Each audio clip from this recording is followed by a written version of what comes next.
오늘 우리에게 주신 하나님의 말씀은 신약성경 마태복음 18장 21절부터 35절까지 말씀입니다. 허락하신 말씀을 봉독하겠습니다. 그때 베드로가 나와 이르되 주여 형제가 내게 죄를 범하면 몇 번이나 용서하여 주리이까 7번까지 하오리이까 예수께서 이르시되 내게 이르노니 7번뿐 아니라 7번을 70번까지라도 할지니라.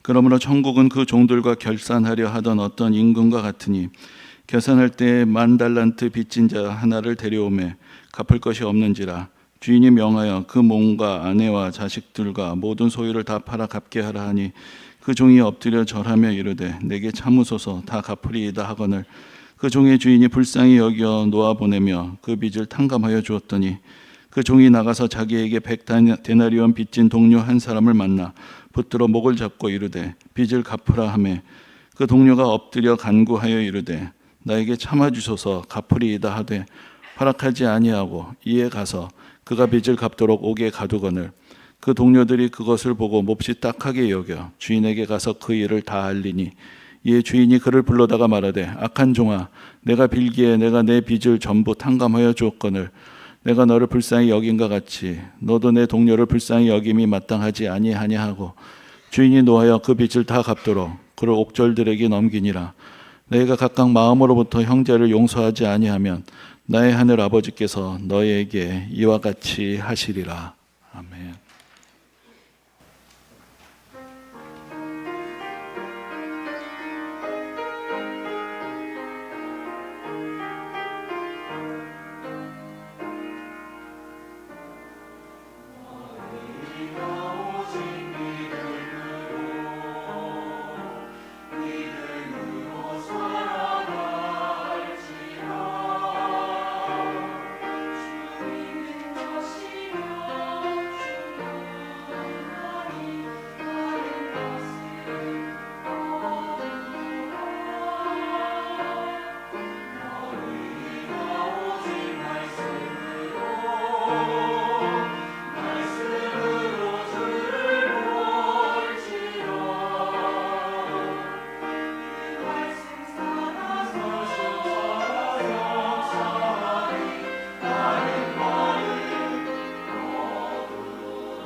요즘 사람들이 가장 관심을 가지고 있는 것이 무엇이냐고 묻는다면은 아마도 AI 그리고 로봇이라고 대답할 분들이 많을 것이라고 생각이 됩니다.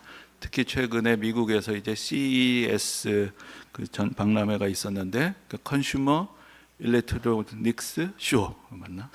예, 그래서 소비자 가전 전시회라고 하는데 이 소비자 가전 전시회라는 이름이 무색할 만큼 전해지는 소식은 온통 로봇에 대한 그런 이야기였던 것을 보게 됩니다. 근데 여기서 이제 다시 말씀드려서 이제 소비자 가전 전시회 로봇이 각광을 받는다라는 것은 이제 로봇이라는 것이 어떤 공장, 생산 현장, 기업에서뿐만 아니라 일상으로 가정으로 로봇들이 들어오고 있다라는 그런 이야기가 될 것입니다. 이 AI와 로봇이 결합하는 것, 여기서 소위 피지컬 AI라고 이야기를 하는 것 같은데, 쉽게 말하면 AI가 팔다리가 달리게 된다는 것이죠. 이 그동안의 발전의 속도를 생각해 보면은 이제 앞으로 이 피지컬 AI의 시대가 어떻게 세상을 바꿀 것인지 거의 이제 가늠조차 할 수 없는 그런 시대를 맞이하는 것 같습니다. 옛날에도 물론 로봇이 있었죠. 그때 로봇이란 것은 그냥 인간이 지시한 작업을 무한 반복하는 그런 기계 장치에 불과했지만 이제는 로봇이 스스로 학습하고 또 판단하고 더 사람보다 더 똑똑하게 더 나은 방법으로 더 효율적으로 일도 하고 연구도 하게 되는 그런 세상을 맞이하게 됐을 때 과연 그러면 우리는 이런 질문을 피할 수 없을 것입니다. 인간의 쓸모는 어디에 있는가? AI와 로봇과의 경쟁에 내몰리게 되는 사람들, 사무직이든 생산직이든 연구직이든 더 이상 필요로 하지 않게 되는 인간들의 모습, 더 이상 경제적인 가치를 생산하지 못하는 그런 인간들이 된다면 과연 사람의 가치는 우리가 어떻게 측정할 수 있을 것인가 라는 그런 질문을 하게 되는 것입니다. 이것은 단지 기술의 문제가 아니라 인간의 존엄과 가치 그 자체에 대한 질문이 될 것입니다. 그런데 여러분, 우리가 성경을 읽어가게 되면은 이미 2000년 전에 예수님은 우리가 인간의 가치를 어디서 찾아보아야 하는지에 대해서 가르쳐 주셨습니다. 예수님은 사람의 가치를 그 사람이 가진 지식이나 능력이나 사회적 지위나 생산성으로 판단하지 않으셨습니다. 쓸모 있는 사람과 쓸모 없는 사람을 가르지도 않으셨습니다. 어떤 면에서 우리가 성경을 읽는 것은 저 옛날 이야기, 다 지나간 이제는 통하지 않을 옛날 이야기들을 읽고 있는 것이 아니라 우리가 오히려 이제부터 만들어 가야 하는 세상의 청사진을 보는 것이고 앞으로 하나님께서 이루시려는 미래의 모습을 엿보는 것과 같은 것입니다. 그것이 바로 천국에서 말하는, 성경에서 말하는, 그리고 예수님께서 우리에게 가르쳐 주신 천국, 바로 하나님 나라의 모습이 되는 것입니다. 우리가 마태복음에 대한 설교를 계속해서 몇 주 이어오고 있습니다. 첫째 주에 산상순을 중심으로 살펴보면서 이제 천국 백성의 정체성과 삶이란 무엇인가라는 것을 생각해 보았고, 우리가 지난 시간에는 또한 10장에 있는 제자 파송의 설교, 또 13장에 있는 또 천국의 비유에 대해서 또 같이 생각해 보면서 이제 천국의 복음을 전파하시기 위해서 하나님께서, 예수님께서 제자들을 보내시고 또 우리를 보내신다라는 것을 생각해 보았습니다. 이제 오늘은 또 한 번의 예수님의 설교, 마태복음 18장을 중심으로 해서 예수님께서 기뻐하시는 공동체의 모습이 어떤 것인가, 바로 교회의 모습이 어떠해야 하는가에 대해서 함께 살펴보려고 합니다. 우리가 지난주에 이제 읽도록 되어 있는 통독의 본문은 14장부터 20장까지의 말씀입니다. 그러니까 여기서 이제 예수님의 사역이 본격적으로 펼쳐지는 그런 모습을 보게 되는데, 특별히 14장에는 우리 모두가 잘 알고 있는 매우 중요한 사건이 하나 기록이 되어 있습니다. 우리가 성경을 읽을 때, 복음서를 읽을 때 내용이 다 비슷비슷하다라는 느낌을 받기도 하지만, 그러나 모든 복음서에서 다 기록이 되어 있는 예수님의 이적은 단 하나밖에 없습니다. 그것이 바로 오병이어의 기적입니다. 어떤 이적은 어느 복음서에는 있는데 어느 복음서에는 또 빠져 있기도 한데, 이 오병이어의 기적, 이 한 가지만은 마태, 마가, 누가, 요한복음 모두에 기록이 되어 있습니다. 그만큼 사실 상식적으로 생각해 봐도 여러 이적들은 어떤 특정한 한 사람이 고침을 받게 되는 그런 이적이지만, 수천 명의 사람이 동시에 놀라운 은혜를 경험했기 때문에 이것은 그 당시에 많은 센세이션을 일으키고 많은 사람들의 뇌리에서 잊혀지지 않는 그런 사건이 되었을 것입니다. 그런데 이때 많은 사람들이 몰려왔습니다. 그리고 은혜를 받았습니다. 그리고 다 각자 집으로 돌아갑니다. 많은 사람들이 모였지만 이 사람들을 무리라고는 할 수 있지만 이 사람들을 공동체, 교회라고 부를 수는 없었을 것입니다. 예수님께서는 각자 그렇게 은혜 받고 흩어지는 그런 공동체를 바라신 것이 아니었습니다. 예수님을 믿고 따르는 사람들이 이제 서로가 연합된 하나의 공동체를 이루기를 원하셨고, 그래서 이제 16장과 18장으로 가게 되면은 거기 교회라는 표현들이 사용이 되는 것을 볼 수가 있습니다. 그래서 예수님께서는 그러한 말씀들을 통해서 교회란 어떠한 곳인가를 우리에게 가르쳐 주시는 것입니다. 근데 먼저 이제 16장을 보면은 거기에서 이제 그 베드로의 신앙 고백이 등장하는 것을 봅니다. 그래서 이 16장은 그 마태복음 전체에서도 어떤 절정 혹은 분기점이 되는 그런 장이라고 할 수 있습니다. 드디어 예수님이 누구신지가 분명하게 고백이 되고 선포되기 때문입니다. 근데 사실 우리에게는 좀 싱겁죠. 왜냐하면 우리는 예수님이 누구신지 다 알고 그래서 성경을 읽는 거니까. 그런데 그 당시 사람들로서는 이제 어떤 위대한 사람이 나타났습니다. 막 이적을 행하고 말씀을 가르치는데 이분이 누구냐? 많은 사람들이 여러 가지 질문을 하고 저마다의 대답을 내놓던 그런 상황이었습니다. 다들 궁금해하는 것이죠. 이분이 누군가? 그래서 이제 예수님께서 제자들에게도 물으십니다. 너희는 나를 누구라 하느냐? 그때 이제 베드로가 대답을 합니다. 우리가 암송하는 구절이기도 한데, 주는 그리스도시요 살아계신 하나님의 아들이십니다 라고 그렇게 고백을 합니다. 이 말씀을 들으시고 예수님께서 이 반석 위에 내 교회를 세우겠다라고 그렇게 말씀하십니다. 여기서 이 반석이 무엇이냐가 좀 해석에 따라 좀 차이가 있지만, 우리가 생각하는 이 반석이란 것은 바로 이 베드로라는 하나의 사람이 아니라 베드로의 신앙 고백을 의미하는 것으로 보는 것입니다. 그래서 베드로와 같은 이 신앙 고백이 교회의 기초가 되는 것이고 믿음의 기초가 되는 것입니다. 그럼 이 내용이 무엇이냐? 주는 그리스도시요 살아계신 하나님의 아들이십니다. 예수님은 어떤 분이신가? 살아계신 하나님의 아들로서 하나님과 동등하신 영광과 권세를 가진 분으로서 이 땅에 오셨다는 것이죠. 근데 그분은 또 누구시냐? 그분이 그리스도시라는 것입니다. 그리스도는 우리가 구약성경으로부터 쭉 읽어오게 될 때 바로 구약성경에서 예언한 메시아, 이 땅에 오셔서 고난의 종으로 오셔서 우리의 죄를 위해서 고난당하시고 우리를 구원하실 그 구원자, 바로 하나님의 아들이신 예수님이 바로 우리를 구원하러 고난을 당하며 십자가에 달리시고 죽으시고 부활하심으로 우리를 구원하실 그 구원자로 오셨다라는 것을 고백하는 것이고, 그분이 바로 우리의 주님, 우리의 주인이시다 라는 고백이 이 짧은 고백 안에 다 담겨져 있는 것입니다. 그러므로 이 고백의 의미가 베드로를 통해서 드러나게 되었을 때 예수님께서 그제서야 비로소 처음으로 십자가의 길에 대해서 이야기를 하십니다. 앞에서는 이적을 보이시고 천국 복음을 권위 있게 선포하셔서 많은 사람들에게 은혜를 끼치셨지만 아직은 십자가의 길을 이야기하지 않으셨습니다. 그런데 이 고백이 있고부터 그 그리스도의 의미가 무엇인지를 분명하게 말씀하시면서 이제 예수님이 이제 예루살렘으로 올라가셔서 고난을 당하실 것을 비로소 말씀하기 시작하신 것입니다. 근데 여기에 더하여서 예수님께서 중요한 말씀을 하십니다. 이것 또한 우리가 바로 1월 달에 암송하고 있는 말씀인데, 나 이제 십자가를 지고 너희 모두를 구원할 것이다. 여기서 그치지 않으셨습니다. 그러면서 이렇게 덧붙이십니다. 누구든지 나를 따라오려거든 자기를 부인하고 자기 십자가를 지고 나를 따를 것이니라. 자, 이제 예수 그리스도를 따르는 이들의 공동체의 가장 중요한 토대는 바로 신앙 고백이 있습니다. 주는 그리스도시요 살아계신 하나님의 아들이십니다라는 고백이 있어야 됩니다. 그러나 그것만 가지고 되는 것이 아닙니다. 자기를 부인하고 예수 그리스도를 따르는 그 사람들이 바로 예수 그리스도를 따르는 제자 공동체의 일원이 되는 것입니다. 그런데 여기서 자기 십자가를 진다는 것이 무슨 의미인가? 각자 다 죄인이니까 각자 다 죄값을 치러라, 그런 뜻인가? 그런데 아무 죄 없으신 예수 그리스도께서 우리를 대신하여서 십자가를 지심으로 우리의 모든 죄를 씻어 주셨습니다. 그럼 우리의 십자가는 무엇인가? 이제 우리가 져야 되는 십자가, 우리가 자기 자신을 부인함으로 가야 되는 그 길은 바로 은혜 받은 사람으로서 은혜를 베푸는 삶, 용서 받은 자로서 용서를 베푸는 삶, 사랑 받은 사람으로서 사랑하는 그 삶의 짐을 지는 것입니다. 그렇기 때문에 자기를 부인해야 하는 것이죠. 내가 영광 받고 내가 예수 믿고 내가 복 받고 내가 출세하는 그런 길이 아니라, 이제 은혜 받은 사람은, 하나님의 자녀가 된 사람은, 예수 그리스도를 믿고 따르는 사람은 이제부터 시작인데, 그것은 자기를 부인하는 길이고 받은 은혜를 전하는 것이고 받은 사랑을 전하는 것이고 받은 용서를 베푸는 삶입니다.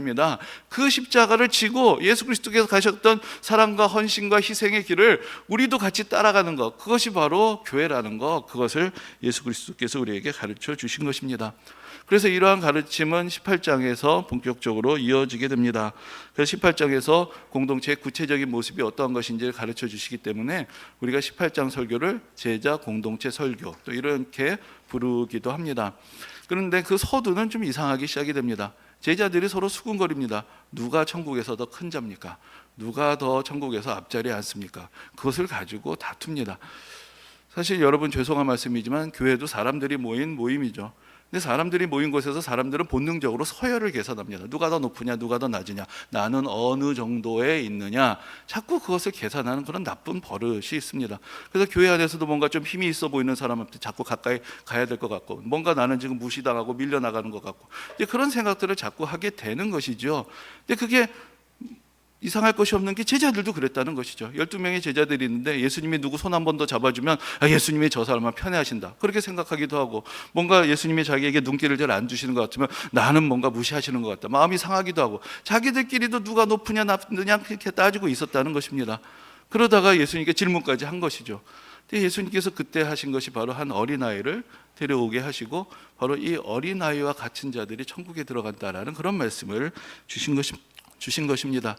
근데 사실 오늘날 우리가 어린아이라는 것은 이제 떠받들리는 그런 존재가 되었죠. 집마다 아이들이 하나 둘밖에 없고, 또 아이들에 대해서 더 많은 관심이 있는, 그래서 어린이라는 독립적인 어떤 카테고리가 있지만 사실 그 당시에 어린이라는 것은 그냥 어른이 못된 존재밖에 되지 않았습니다. 관심도 받지 못했고 무슨 학교에서 교육을 받도록 노동에서 빠져 있는 그런 존재도 아니고, 조금만 팔다리 움직일 줄 알면 아버지 어머니를 도와서 또 여러 가지 일도 해야 됐고, 별로 대단한 관심과 대가를 받지 못하는 그런 존재들이었습니다. 그런데 예수님께서 바로 이런 존재가, 이런 사람들이 천국에 들어가고 이런 사람들이 천국에서 소중히 여긴다라는 것을 가르쳐 주셨을 때, 사실 우리가 가지고 있는 어떤 서열에 대한 의식을 기본에서부터 흔들어 주시는 것입니다. 사실 어린아이에게 자격이 어디 있습니까? 유일한 자격이 있습니다. 부모님이 사랑한다는 것. 어떤 자격이 있어가 아니라 부모의 사랑 때문에 많은 것을 받아 누리는 그런 전적으로 은혜에 의탁되어 있는 그런 존재가 바로 어린아이가 되는 것입니다. 내가 뭐 잘났다고 자랑하고 내가 가진 것으로 사람들을 끌어모으는 그런 사람들이 아니라 오직 은혜 외에는 소망이 없다라는 것을 간절히 인정하고 받아들이고 겸손하게 자기를 낮추는 그 사람의 모습 속에서 바로 천국의 모습이 있다는 것을 예수님께서 가르쳐 주신 것입니다. 그리고 여러 작은 자들이 이야기를 하십니다. 이 작은 자 중 하나도 잃어버리는 것이 하늘에 있는 아버지의 뜻이 아니다. 이 100마리의 양이 있는데 그 중에 한 마리를 잃었을 때 그 한 마리의 양을 찾아가는 목자의 모습을 보여주십니다. 다수를 위해서 소수를 희생시키는 것이 아니라 한 사람 한 사람, 한 영혼을 온 천하보다 소중하게 여기는 그런 공동체가 교회라는 것을 또 예수님께서는 직접 가르쳐 주셨던 것입니다. 그리고 그 가르침의 절정이 바로 이제 그 18장 뒷부분에 나와 있는 21절부터 35절까지의 그 비유에서 드러나게 됩니다. 여기에 이제 어떤 왕이 나옵니다. 어떤 왕이 결산을 합니다. 그래서 자기가 누구에게 무엇을 구워주었고 또 어떻게 어떤 사람하고 어떤 거래 관계가 있는지를 다 결산을 하게 됩니다. 그러면서 한 사람을 데려옵니다. 근데 이 사람이 그 왕에게 1만 달란트를 빚을 진 사람이라고 그렇게 이야기합니다. 사실 우리가 당시의 화폐 가치를 잘 모르니까 잘 가늠이 되지 않죠. 근데 이제 성경에서 이런 이야기들이 자주 나오는데, 한번 전에도 한번 말씀드린 것 같은데 정리를 해보면, 일단 이 달란트를 이해하려면은 그 다음에 나오는 데나리온을 먼저 이해합니다. 이제 이 사람이 가서 100데나리온 빚진 사람을 만나게 되는데, 이 데나리온, 한 데나리온이란 것이 얼마냐 하면은 그것이 한 사람이 일한 일꾼의 하루 품삯, 그것을 한 데나리온으로 이야기를 했습니다. 그러니까 보통 우리가 오늘날 생각하면 한 10만 원 정도 된다, 그렇게 생각을 할 수도 있겠죠. 그러니까 하루 일당이라고 생각하시면 되는데, 그러면은 달란트는 얼마냐? 1달란트는 6천 데나리온입니다. 6천 데나리온. 자, 그러면은 한 달란트가 하루치 품삯입니다. 그럼 안식일 빼고 300일 일한다 하면은 매일 일하면 얼마를 벌게 되죠? 300데나리온을 벌게 되죠. 그렇죠? 그래서 1년에 300데나리온을 받습니다. 그러면 6,000데나리온은 얼마일까요? 20년을 일한 걸 다 모으면 1달란트가 되는 겁니다. 1달란트. 그런데 10,000달란트입니다. 그러면 얼마일까요? 20만 년을 일하는 임금을 다 합한 것이 1만 달란트입니다. 그러니까 그 당시 사람으로서는 상상도 할 수 없는 그런 금액이 되는 것이죠. 그 당시에 이 유대 땅을 다스리던 헤롯 왕이 1년에 걷어들이는 세금이 약 1000달란트 정도 됐다고 합니다. 그러니까 하나의 나라가, 그렇죠? 20년, 하나의 나라가 10년을 걷어들이는 그 금액, 그것이 바로 1만 달란트라는 돈이 되는 것입니다. 그래서 왜 이렇게 큰 금액을 이야기를 하시는가? 우리가 먼저는 이것이 바로 우리가 진 빚, 하나님 앞에서의 우리의 죄의 크기라는 것, 그것을 우리에게 깨우쳐 주시는 것입니다. 여러분, 우리가 그런 얘기합니다. 이 기독교 신앙의 의미를 잘 이해하지 못하는 사람들은 예수 그리스도의 대속의 의미를 잘 받아들이지 못합니다. 자기가 잘못한 대가는 자기가 치러야지, 그걸 왜 남이 치르느냐?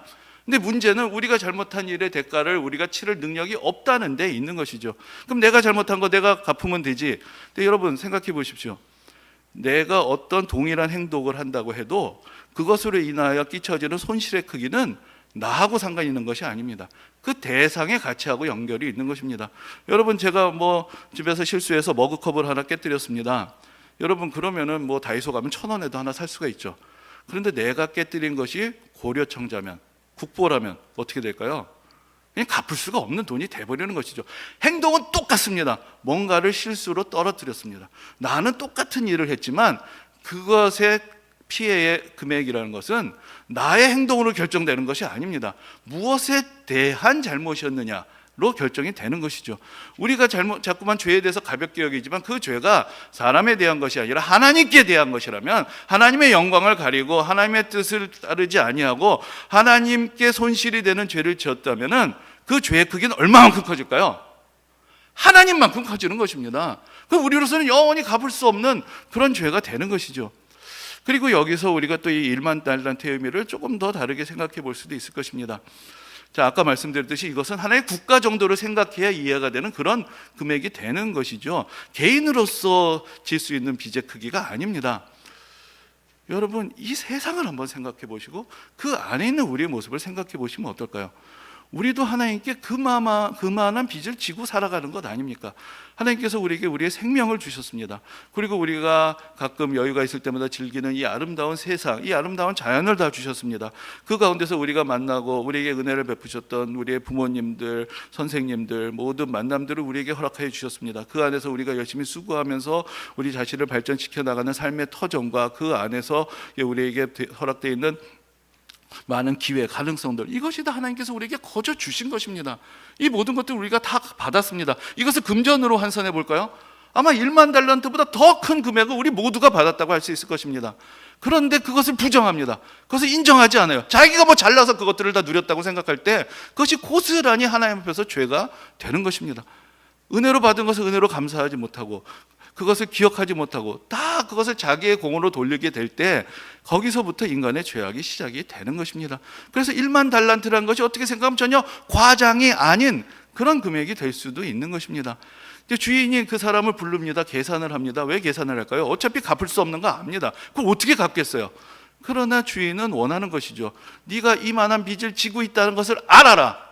네가 이만한 은혜를 받고 살아가고 있다는 것을 알아라. 주인은 그것을, 이 왕은 그 사람이 그것을 깨닫기를 원하는 것입니다. 이 사람은 그것을 받아들입니다. 나는 갚을 수가 없습니다. 그래서 왕의 오직 자비와 긍휼로 살 수밖에 없습니다. 그래서 그 자리에서 그 빚을 갚지 않고 나올 수가 있었습니다. 근데 그러고 나가지고 길 가다 보니까 100데나리온 빚진 사람이 있는 것이죠. 자, 100데나리온 얼마일까요? 1데나리온이 한 10만 원으로 우리가 계산했으니까 100데나리온 한 1000만 원, 한 석 달치의 급여 정도가 되겠죠. 이제 그것도 상당히 큰 금액입니다. 그러니까 그 사람 보니까 갑자기 눈이 돌아요. 어떻게 저 인간이 나한테 그럴 수가 있나? 그럼 멱살을 잡는 것이죠. 그리고 너 그 돈 내놔라. 안 그러면 감옥 간다. 근데 그것을 옆에 있던 사람들이, 여기 옆에 있는 사람들이 등장을 합니다. 보고는 어떻게 저놈이 저럴 수 있나? 방금 무슨 일이 있었는데? 라는 생각이 드는 것이죠. 그래서 이 사람들이 왕에게 가서 이야기를 한 겁니다. 그 사람이 왕에게 그렇게 큰 은혜를 받았는데도 그 100데나리온 가지고 사람이 멱살을 잡더이다. 왕이 그 사람을 다시 부릅니다. 내가 어떻게 그럴 수가 있느냐라는 것이죠. 이 모든 것을 내가 은혜로 너에게 주었는데 어떻게 내가 그 사람에게 그럴 수 있느냐라는 것입니다. 그러면서 예수님께서 이 비유의 교훈을 알려주시면서 이렇게 말씀하십니다. 바로 오늘 설교 제목이기도 한데, 너희가 다른 사람들을 용서하지 아니하면 하늘 아버지께서도 너희에게 이와 같이 하시리라. 이렇게 말씀하십니다. 이것은 아주 무서운 경고라고 할 수가 있을 것입니다. 근데 이 말씀에 담긴 뜻이 무엇일까요? 그럼 하나님은 우리가 하는 행실을 보아서 우리에게 베푸셨던 은혜와 구원을 언제든지 취소하시느냐? 그것을 말씀하시는 것은 아닙니다. 근데 더 근본적인 문제가 있는 것이죠. 자, 여러분, 그 1만 달란트의 빚을 탕감받은 사람이 정말로 내가 얼마나 큰 은혜를 받았던가 그것을 거기에 감격하고 있다면 이 100데나리온 빚진 사람 눈에 보이지도 않을 것입니다.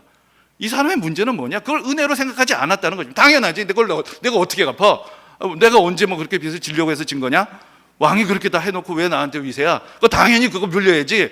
당당한 거예요. 내가 그것을 은혜로 받았다는 생각 자체가 없는 것이죠. 그러니까 은혜 받고 구원받았다는 믿음의 고백이 없는 사람이 어떻게 다른 사람들 용서할 수 있느냐? 그걸 뒤집어 말하면 은혜 받고 구원받은 사람이 어떻게 다른 사람의 죄를, 잘못을, 허물을 용서하지 않을 수 있느냐라는 그런 강력한 메시지가 바로 이 말씀 안에 들어 있는 것입니다. 그리고 이것은 다른 말로 생각하면 하나의 약속이기도 한 것이죠. 내가 그 은혜를 감사하고 다른 사람들 용서하는 그곳에 하나님의 은혜가 함께 하시고 우리의 구원은 거기서 확증이 되는 것이고 하나님께서 우리에게 베푸시는 은혜를 우리는 더 크게 확실하게 느끼고 경험할 수 있는 것입니다. 그래서 예수님께서 우리가 주기도문에서도 그렇게 말씀하십니다. 우리가 우리에게 잘못한 사람을 용서해 준 것처럼 우리 죄를 용서해 달라는 기도를 그 안에 가르쳐 주셨습니다. 우리가 다른 사람을 향한 용서는 하나님께서 우리에게 베푸신 용서와 연결이 되어 있다는 것을 우리가 기억하도록 말씀을 하신 것입니다. 여러분, 우리가 정의에 대해서 소중하게 생각합니다. 공정함에 대해서 아주 민감한 그런 시대를 살아가고 있습니다. 당연한 것입니다. 공정이라는 것, 정의라는 것은 아주 소중한 가치입니다. 그런데 과연 우리는 하나님 앞에서 얼마나 공정한 삶을 살아가고 있는 것인가? 얼마나 정확한 계산을 하고 살아가고 있는 것인가? 우리가 인간 간의 관계에서는 조금이라도 손해보지 않으려고 계산을 하고 있는데 우리가 하나님께서 끼치고 있는 이 손해에 대해서는 우리가 전혀 계산하지 못하고 살아가고 마치 뭔가 하나라도 더 받아내야 될 청구권이 있는 것처럼 착각들을 하고 있는가? 거기에 대해서 우리가 조금 더 진지하게 생각을 해보아야 하지 않겠습니까? 내가 받은 것은 다 당연한 것이고 내가 베푸는 것은 다 아까운 것이라고 생각하기 때문에 우리 삶이 이렇게 각박하고 힘든 것은 아니겠습니까?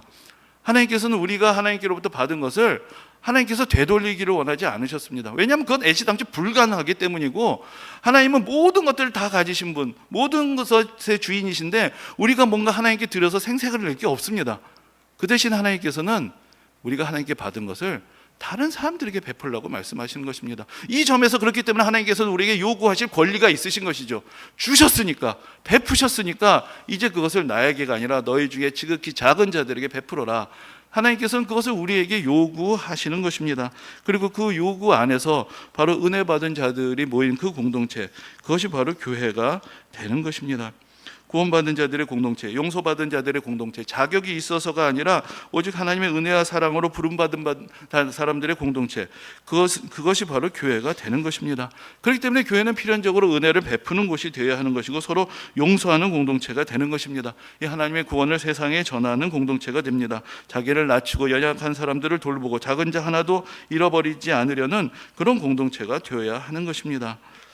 여러분, 앞에서도 잠깐 말씀드렸지만 우리는 지금껏 어쩌면 효율과 성과로 사람들을 판단하는 그런 시대를 살아왔는지 모르겠습니다. 무엇을 해낼 수 있는지, 얼마나 기여할 수 있는지, 얼마나 쓸모 있는지를 가지고 사람을 판단하는 그런 삶을 살았는지 모르겠습니다. 그러나 이제 그런 시대는 어쩌면 과거의 시대로 돌아가고 있는지도 모르겠습니다. 이제 우리에게 필요한 공동체는 어떤 것인가? 여러분, 어린아이와 같은 자들을 용납해라, 또 지극히 작은 자들을 사랑해라, 이런 것이 어쩌면 우리에게 부담이 될 수도 있습니다. 뭔가 내가 더 해야 되고 더 베풀어야 되니까요. 그러나 사실 지금 이제 우리가 직면하게 되는 세대는 어쩌면 우리 모두가 다 쓸모 없어지는 시대인지도 모르겠습니다.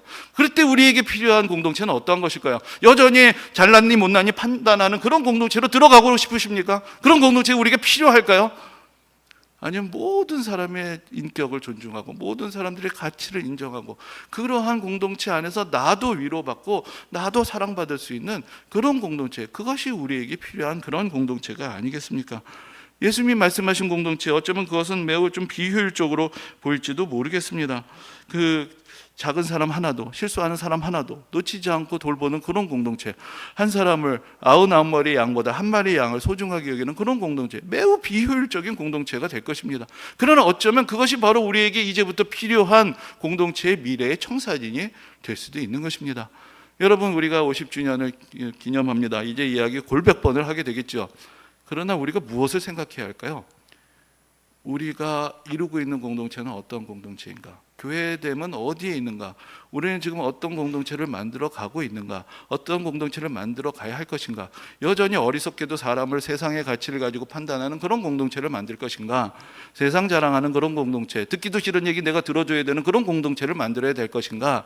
아니면 예수 그리스도의 말씀대로 작은 사람들이 존중받고 더 많이 낮아지고 섬기는 사람들이 존경받고 참으로 하나님의 은혜를 같이 나누는 그런 천국의 모형과 같은 공동체를 만들어 할 것인가?